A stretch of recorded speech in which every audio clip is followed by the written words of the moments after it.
লালমনিরহাটের পশুর হাটগুলোতে ঈদ উল আজহাকে কেন্দ্র করে এবার চিরচেনা সে ভারতীয় গরুর আনাগোনা নেই।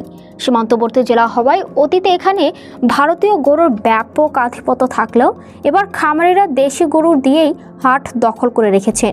তবে ভারতীয় গরু না থাকা সত্ত্বেও স্থানীয় খামারিদের মুখে হাসি নেই, বরং লোকসানের শঙ্কায় তারা চরম দুশ্চিন্তায় দিন কাটাচ্ছেন। খামারিদের অভিযোগ, পশুখাদ্যের চড়া দামের কারণে গরু লালন পালন করতে যে পরিমাণ খরচ হয়েছে, হাটে ক্রেতা সংকটের ফলে সেই আসল টাকাই উঠছে না।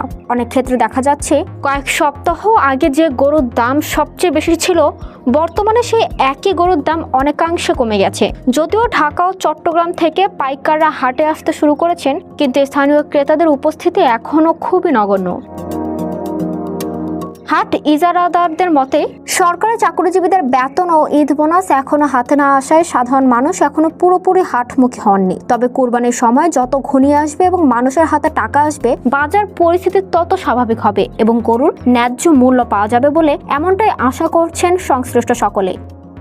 DTR news 24।